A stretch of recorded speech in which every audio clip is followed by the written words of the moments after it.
pada fase manik itu tidak membutuhkan tidur. Tidak membutuhkan tidur? Tidak butuh tidur, dia on terus.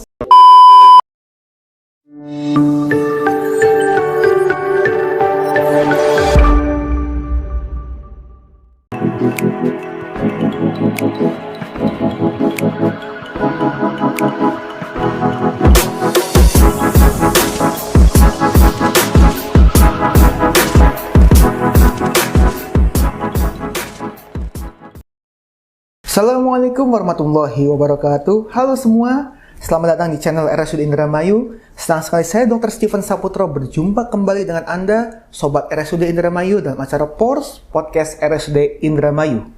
Gangguan bipolar menjadi topik pembahasan kita pada sesi kali ini. Oleh karenanya kita sudah hadirkan narasumber, seorang spesialis kedokteran jiwa, yakni Dr. Tini Sugihartini, spesialis kedokteran jiwa, yang sudah hadir pada kesempatan kali ini. Selamat pagi Dr. Tini. Selamat pagi Dr. Steven. Apa kabar? Alhamdulillah baik-baik kabarnya. Alhamdulillah sehat semuanya ya. Oke. Dr. Tini, sebelum kita bahas tentang topik pembahasan kita, yakni gangguan bipolar nih, perkenalan dulu nih dok. Kepada Sobat RSUD Indramayu, mungkin penasaran Dr. Tini itu siapa? Mangga, silakan dok. Selamat pagi, Assalamualaikum warahmatullahi wabarakatuh, Sobat RSUD Sobat RSUD ya? Iya, betul. Perkenalkan, saya Dr. Tini Sugihartini, spesialis kedokteran jiwa. Alhamdulillah, sebenarnya saya sudah cukup lama di sini ya. Di RSUD Indramayu sendiri saya bergabung sejak tahun 2014. Kemudian sejak itu ya saya bertugas di Melati ya, Poli Jiwa, dan di ruang perawatan Malgova. Mungkin juga saya pernah di Puskesmas. Bagi yang pernah bertemu saya pernah bertugas di Puskesmas Junti Nyuat selama 5 tahun itu. Oke, siap. Pendidikan di mana dulu? Saya alumni dari Unpad untuk psikiaternya. Oke, baik. Berbicara tentang gangguan bipolar nih dok, sesuai dengan spesialisasi yang dokter tekuni, yaitu kedokteran jiwa. Kayaknya kalau bipolar itu udah menjadi momok di masyarakat dok. Ada banyak orang, bahkan beberapa selebriti yang biasa tampil di layar kaca itu katanya menderita bipolar. Apa sih itu dok, bipolar itu? Oke, ya memang benar sekali Dr. Steven ya. Sekarang nih makin marak ya, baik di media sosial, di televisi ya, itu dan berdampak juga ke masyarakat dan remaja-remaja terutama ya. Oke. Mereka semakin aware, semakin banyak ingin tahu juga gitu mengenai kondisinya. Ya, jadi gangguan bipolar ini adalah suatu gangguan jiwa berat ya. Termasuk kategori gangguan jiwa berat, yang mana di situ melibatkan perubahan mood atau suasana perasaan yang dalam, yang berubah-ubah gitu, dapat berfluktuatif atau mengalami perubahan gitu. Bahkan ada juga yang campuran gitu. Perubahan mood itu bisa meningkat, sangat meningkat sekali, ataupun sangat menurun gitu. Kalau meningkat itu dikatakan manik, kalau yang moodnya menurun itu episodenya depresif gitu.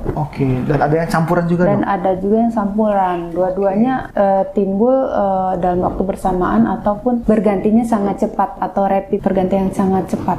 Jadi itu kan signifikan, berubahnya sangat cepat sekali. Campuran berubah dengan sangat cepat itu bisa dikatakan juga itu episodenya campuran gitu.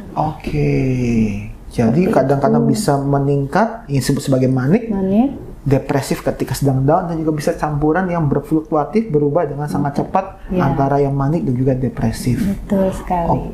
Itu biasanya kalau misalkan kita lihat pasiennya seperti apa dok? Orang-orang atau pasien dengan gangguan bipolar itu penampakannya seperti apa dok? Penampakannya ya gejalanya, jadi biasanya gangguan bipolar itu juga berulang ya, sering terjadi berulang-ulang gitu ya. Dengan gejalanya itu dia bisa fasenya itu fase manik atau meningkat, suasana perasaannya ya, moodnya atau suasana perasaannya itu meningkat. Pada episode manik atau meningkat tersebut ditandai adanya suasana perasaan yang sangat bahagia, moodnya tuh luas ya, bisa dikategorikan luas, sangat emosinya sangat ekspresif, kemudian juga sangat irritable biasanya. Irritable jadi mudah tersinggung ataupun ada pencetus sedikit atau ada trigger sedikit mudah terpengaruh gitu, sensitif, iya, gampang tersinggung, sensitif. Itu tanda yang manik, harus ada mood yang meningkat tersebut, kemudian disertai oleh tanda-tanda lainnya, bisa 4 atau 5 tanda lainnya yang seperti kepercayaan dirinya sangat meningkat, gitu ya, bisa dikatakan punya waham kebesaran gitu, sangat pede, sangat over pede ya. Kemudian bisa juga dia kebutuhan tidurnya berkurang, jadi dia bukan tidak bisa tidur pada fase manik itu, tidak membutuhkan tidur, tidak butuh tidur, dia on terus, merasa sangat bersemangat, sangat segar gitu, ingin melakukan. Kemudian dia juga banyak ide, jadi disertai dengan banyak ide-ide mau melakukan banyak kegiatan, aktivitas yang muncul dalam pikirannya gitu, sehingga dia juga biasanya ada fase agitasi motorik, istilahnya banyak kegiatan yang dia ingin lakukan, kegiatan bertujuan. Saya ingin melakukan beres-beres rumah, saya ingin menata rumah buat ibu rumah tangga mungkin ya. Kalau yang seorang mahasiswa ataupun pelajar mungkin saya mau buat karya ini, karya itu. Ingin berkarya, ingin produktif dan sebagainya. Semuanya dia ingin tuh, sehingga menyulitkan juga ya pada akhirnya gitu. Dan juga mungkin ada selain tidak butuh tidur, dia juga mengalami jadi nekat. Kalau mungkin seperti berani menantang bahaya, melakukan hal-hal yang beresiko bagi dirinya gitu. Sampai segitunya, sampai di titik itu dia berani untuk melakukan sesuatu yang tidak pada umumnya. Istilah anak sekarang tuh olahraga ekstrim atau yang selfie yang tempat yang berbahaya. Kemudian perilaku beresiko yang lainnya, misalnya dalam hal investasi atau membelanjakan uangnya dengan tidak perhitungan. Ada pada fase manik. Saya jadi kepikiran, saya tuh kalau punya ide dan gagasan itu sangat pengen gini, takut manik juga ya. Itu yang episode manik, Dok. Kalau depresif seperti apa, Dok? Sesuai dengan katanya, depresi itu secara awam itu kan memang stres gitu ya, down. Itu seperti apa pada saat episode depresif? Pada fase depresi itu jadi kebalikannya, jadi adanya penurunan mood ataupun suasana perasaan ya, yang diikuti oleh gejala-gejala lainnya gitu, yang bisa penurunan mood itu terjadi menetap selama 2 minggu. Jadi kalau kita katakan sudah masuk fase depresif itu pengamatannya selama 2 minggu gitu. Selama 2 minggu ya. Ada waktu tertentu ya, 2 minggu ya. Kalau manik tadi 1 minggu aja udah 1 minggu dia mengalami peningkatan dan diikuti gejala lainnya selama 2 minggu. 1 minggu sudah. Apakah saya manik? Sudah seperti ini nih. Lanjut, Dok. Untuk fase depresi ini tadi, jadi kebalikannya ya, moodnya menurun ya, jadi biasanya diikuti dengan penurunan aktivitas juga ya. Nggak mood ya, mungkin mood. Dok ya. Nah, hampir setiap hari selama 2 minggu itu mayoritasnya dia penurunan suasana hatinya. Kemudian juga jadi malas beraktivitas, ditandai dengan misalnya biasanya punya hobi tertentu itu menjadi tidak suka lagi terhadap kesenangannya atau hobinya. Kemudian juga dia dalam hal selera makan ataupun appetite-nya itu bisa meningkat, bisa juga tidak mau makan.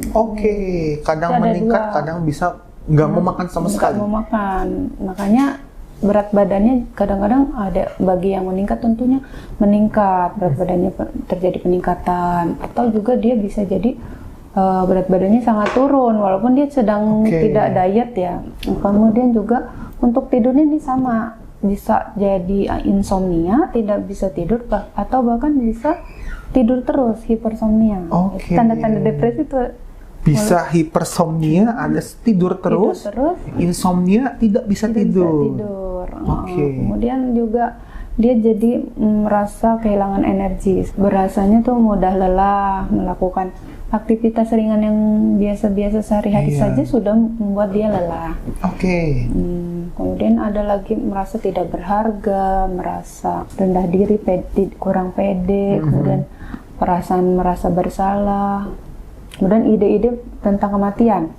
Oke. Tentang kematian, ada ide-ide tentang bunuh diri, atau bahkan pernah juga bahkan sampai dengan mencoba untuk bunuh diri seperti itu. Oke. Paling penting lagi ganggu sekali nih, sulit mengambil keputusan. Gitu. Decision making yang susah. Bingung, tidak konsentrasi, tidak fokus, dan sulit mengambil keputusan-keputusan penting. Itu diantaranya. Oke. Gejala depresi. Yang tadi menarik adalah pada saat depresi itu bisa makannya banyak, bisa makannya sama sekali tidak makan. Ini tidak heran apabila ada orang yang stres dan depresi itu, Dok, ya. Dia ada yang gemuk makan terus, ada yang kurus karena kekurangan makan, dan bukan kekurangan makan, tidak mau makan, hilang selera makan. Gitu.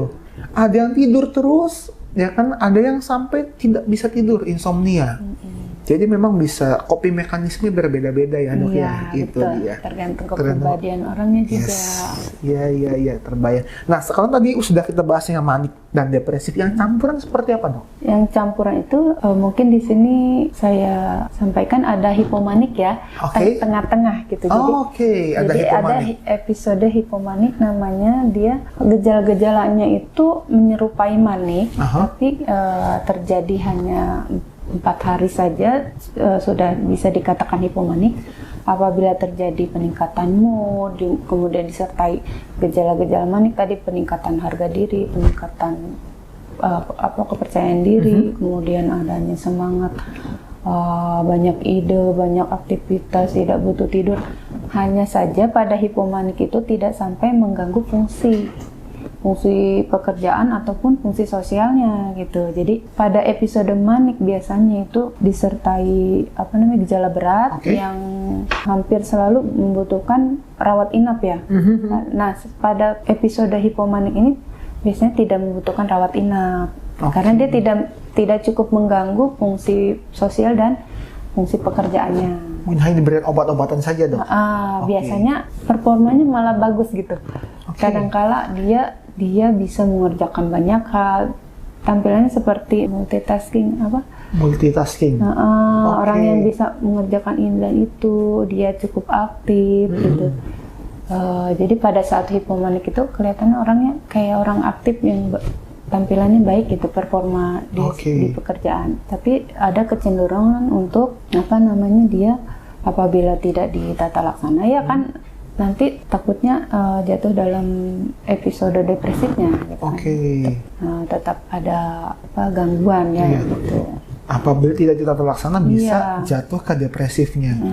Karena bipolar kan syaratnya memang ada episode depresi dan ada kalanya episode manik atau hipomanik. Dan setelah misalkan diteliti dan didiagnosis dokter sebagai gangguan bipolar yang tipe yang manik tersebut, dan kata dokter tidak usah dirawat inap, kapan indikasi dirawat, Dok? Untuk pasien dengan manik tersebut. Yang manik ya. Kalau yang manik itu apabila ada gangguan fungsi, jadi dia tidak mampu melaksanakan fungsinya. Sebagai misalnya dia pelajar, dia udah mulai terganggu, tidak fokus, tidak konsentrasi, gaduh gelisah, kemudian membahayakan diri sendiri. Jadi pada bipolar itu memang meledak-ledak ya, ekspansif gitu, seperti ada impulsivitas ataupun kesulitan untuk mengendalikan perilaku, baik perilaku dan emosinya ya. Jadi secara verbal maupun perilakunya gitu. Awalnya tuh bisa begitu gimana, Dok? Bisa terjadi bipolar? Apakah diturunkan atau memang karena lingkungan sosial ataupun ada stres dan sebagainya? Ya, ada banyak faktor ya. Bisa disebabkan dari biologinya, jadi sistem di otaknya ya, yang mungkin didapat dan diturunkan juga. Dan bisa genetik juga? Ada genetiknya juga. Kemudian adanya penyakit-penyakit tertentu yang mungkin mengganggu fungsi-fungsi otak, neurotransmitter atau neurokimia di otak. Terjadi secara biologi ya.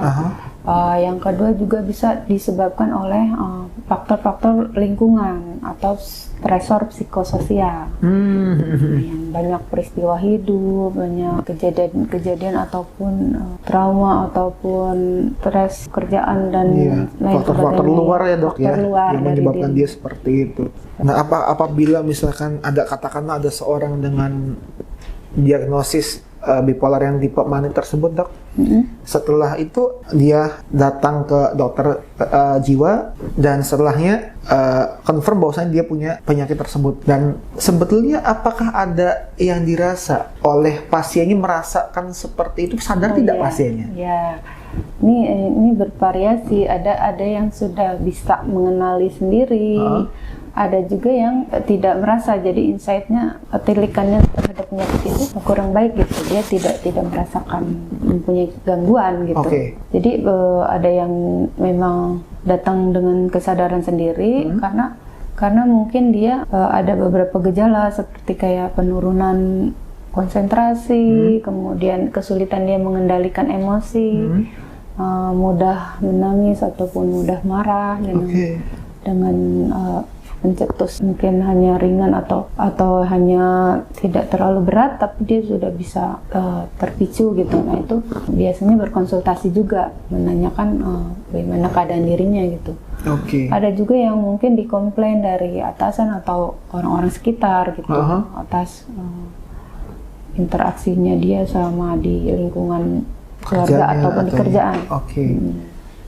Nah kalau yang dibawa oleh keluarganya, ya ini yang mungkin yang sudah sangat banyak yang terjadi itu yang dengan pada saat episode manik atau depresif. Yang manik itu ya dia menyerupai gangguan jiwa berat lainnya, ada seperti halusinasi, kemudian ada agresivitas baik verbal maupun fisik gitu ya. Dia bisa menyerang ataupun menyakiti dirinya sendiri seperti itu.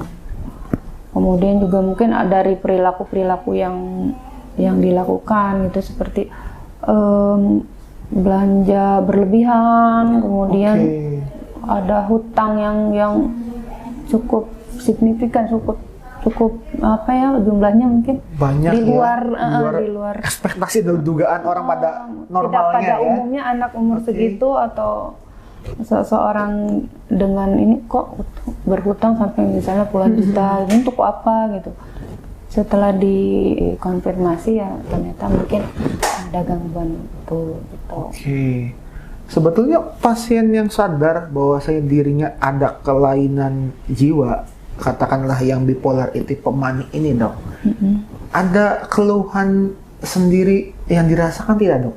Misalkan dia kok perasaannya mungkin stres, atau misalkan dia quality of life-nya katakanlah menurun, dia tidak bisa enjoy hidupnya atau sebagainya, ada yang dirasakan nggak pada pasien manik ya? Yang pada pasien manik itu dengan hiperaktivitas gitu ya, banyak aktivitas, tidurnya juga sedikit ya, itu secara tidak langsung memang ada dampaknya ke fisiknya juga kan. Fisiknya akan mengalami lelah gitu, lelah dia. Itu juga terasa tidak menyenangkan ya, ada keluhan-keluhan fisik yang dia rasakan. Kemudian juga dari emosinya juga itu akan ada perasaan yang tidak enak, tidak nyaman gitu. Kadang setelah dia impulsif atau setelah dia melakukan seperti ledakan emosi, marah atau amarah ataupun agresivitas fisik lainnya, itu setelahnya ada perasaan menyesal ataupun itu tuh tidak sepatutnya saya lakukan gitu. Ada kesadaran seperti itu setelahnya, tapi setelah melakukannya. Makanya di situ mungkin ada yang masih punya kesadaran ataupun wawasannya terhadap dirinya masih baik, itu masih bisa merasakan itu gitu. Tapi ada juga yang berat, yang disertai psikotik, itu mungkin udah nggak bisa lagi dia menyadari itu biasanya yang dibawa oleh keluarga ya. Yang sudah ada halusinasi visual, ada auditoris biasanya ya seperti Iya. Tadi kan sudah kita bahas ya, bagaimana gejala-gejalanya, penyebabnya apa saja gitu kan. sekarang yang terpenting pencegahannya seperti apa dok? Apakah bisa dicegah? Ya, pencegahannya mungkin tergantung ya. Kalau faktor biologi tadi ya mungkin semaksimal yang kita bisa ya, yang udah yang kecuali udah ketentuan Tuhan ya. Mungkin dengan menjaga sejak dalam kandungan ya. Perilaku hidup yang sehat, kemudian bagi ibunya dok ya. Bagi ibunya ya gitu. Yang faktor yang psikososial dok? Yang harus banyak healing dok. Banyak traveling, psikososial itu hidup seimbang, mengelola stres, tidak berlebihan dalam sesuatu. Mungkin banyak berrelaksasi, melakukan relaksasi maupun ibadah yang sesuai dengan agama dan kepercayaan masing-masing gitu. Hal-hal yang membuat tenang bagi diri setiap orang kan beda-beda. Gitu. Nah, apabila sudah kadung terkena bipolar ini dok, pengobatannya seperti apa dok? Ini penyakit bipolar ini adalah penyakit yang kita tahu dia berulang dan biasanya kronis ya, menaun, bisa juga menetap. Jadi ini sangat perjalanan penyakit itu sangat terpengaruh dengan pengobatannya. Sedini mungkin, secepat mungkin ketika diketahui hendaknya mendatangi ataupun berkonsultasi dan mendapatkan pengobatan yang adekuat di center-center pelayanan kesehatan jiwa ya yang ada. Kemudian cepat ditemukan, cepat diobati, itu akan mempengaruhi hasilnya juga akan lebih baik hasil pengobatannya. Kemudian juga harus ada keteraturan obat. Pengobatan itu juga ada 3 fase tuh nantinya tuh. Fase akut ataupun pada saat gejalanya masih cukup berat ya. Fase akut, dan kemudian setelah fase akut teratasi juga harus dilanjutkan dengan fase rumatang atau pemeliharaan. Itu yang akan mencegah kekambuhan berikutnya. Ini kadang ada yang salah persepsi mungkin ya, setelah pengobatan fase akut teratasi kadang-kadang udah sembuh gitu. Nah, itu yang putus berobat ya katakan udah baik dok, anak saya sudah baik, sudah normal gitu, sudah akhirnya tidak dilanjutkan, maka pada perjalanannya akan terjadi relapse atau kekambuhan gitu. Nah dok, yang menjadi permasalahan sekarang adalah banyaknya self diagnosis bagi para pasien atau orang-orang masyarakat awam. Kayaknya saya kena ini nih. Kayaknya saya kena ini nih. Nah, kira-kira dok, ada tidak penyakit-penyakit yang mirip dengan gejala-gejala pada gangguan bipolar dok? Banyak ya, banyak sekali nih. Di gangguan psikiatri sendiri itu ada beberapa penyakit yang mirip gitu, baik gejalanya ya maupun perjalanan penyakitnya. Seperti mungkin yang paling sering kita dengar ini skizofrenia. Itu juga sama, pada fase manik itu gejala-gejalanya hampir mirip. Ada halusinasi, ada ketidakmampuan menilai realitas seperti itu. Kemudian bisa juga disalahartikan dengan gangguan, bukan salah artikan, ada kemiripan dengan gangguan kepribadian. Itu biasanya gangguan kepribadian ambang. Yang ambang. Borderline personality disorder ya. Itu ya dok. Kemudian juga ada lagi dia mirip gangguan major depressive disorder, gangguan depresif tunggal. Jadi ada juga gangguan depresif yang bukan bipolar. Kalau bipolar kan depresifnya, tapi ada episode maniknya, manik atau hipomanik. Jadi memang nanti ada beda tata laksananya ya pengobatannya. Kemudian bisa juga itu karena zat-zat, penggunaan zat ya gitu ya. Juga ada menyerupai juga dengan hiperaktivitas ADHD, attention deficit hyperactivity disorder, itu mirip juga. Seperti itu diantaranya. Jadi ada berbagai macam penyakit yang gejalanya mirip dengan gangguan bipolar ini. untuk mengetahuinya datang ke dokter jiwa. Intinya itu biar tidak salah diagnosis dan salah terapi. Itu. Betul sekali. Itu dok ya? Iya, jadi hindarkan self diagnosis karena nanti itu dia. Akan berpengaruh ke perjalanan penyakitnya gitu ya. Sudah sehari diomongnya udah gangguan mental yang berat gitu kan. nggak sesuai juga gitu kan. Karena banyak sekarang tuh dok di masyarakat karena memang masalah atau isu kesehatan mental ini sedang mengemuka. Baik, iya. Itu kan jadi semua orang ini merasa punya gangguan mental, padahal ya memang semua orang punya. Ya kadang-kadang ada mental disorder sehari-hari gitu kan, lingkungan kerja yang mungkin stressful dan sebagainya, tapi tidak semuanya dikategorikan sebagai gangguan jiwa yang perlu penanganan lebih lanjut mungkin dok, seperti itu ya dok ya. Makanya ada DSM-5 itu dia pedoman diagnosis untuk ruang lingkup kedokteran jiwa. Itu dia buku dewanya ini ya dok ya, dokter jiwa itu DSM-5 dan juga kalau di Indonesia dok namanya PPDGJ 3 gitu dia. Itu cari sendiri ya di website. Oke dok, terakhir dok, pesan-pesan apa yang ingin disampaikan kepada masyarakat tentang kesehatan jiwa khususnya tentang bipolar ini dok, silakan bangga. Ya, jadi untuk gangguan bipolar ini mudah-mudahan apa yang tadi saya sampaikan sedikit memberi pencerahan ya, barangkali masih sangat kurang tapi mudah-mudahan ada sedikit membuat lebih jelas. Jadi apabila ada anggota keluarga ataupun mungkin kerabat yang mempunyai gejala-gejala seperti tadi di atas yang saya sampaikan, mungkin bisa dibawa berkonsultasi ke layanan-layanan kesehatan jiwa. Mungkin mulai dari yang dekat dulu bisa di klinik praktek dokter ataupun di puskesmas. Yaitu sekarang sudah banyak layanan jiwa yang sudah dikembangkan.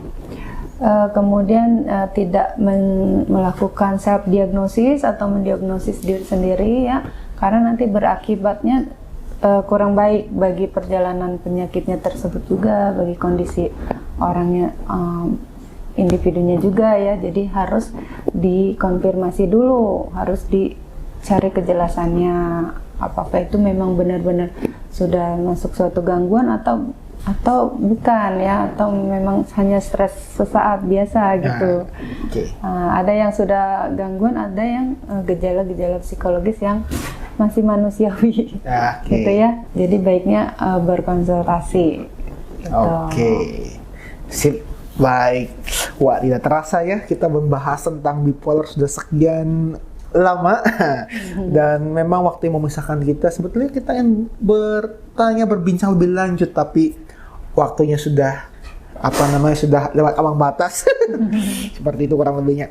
Oke, mungkin next kita akan bahas tentang kesehatan mental yang lain, gangguan mental yang lain dok ya. Boleh. Itu Insya Allah siap. Insya Allah siap dokter ini. Sampaikan di bawah ya apa gangguan jiwa yang ingin sobat RSUD bahas di podcast Sports ini. Silakan nanti di komentar saja apa kira-kira gangguan kesehatan mental yang ingin kita perbincangkan dan diangkat menjadi tema podcast di episode selanjutnya. Oke, Dokter Tini terima kasih banyak sudah hadir di Pors. Dan terima kasih. Luar biasa sekali pertama kali kedokteran jiwa hadir memberikan pencerahan yaitu tentang bipolar, dan mungkin kedepannya kita akan berbincang lagi lebih lanjut tentang gangguan kesehatan mental yang lainnya dok ya.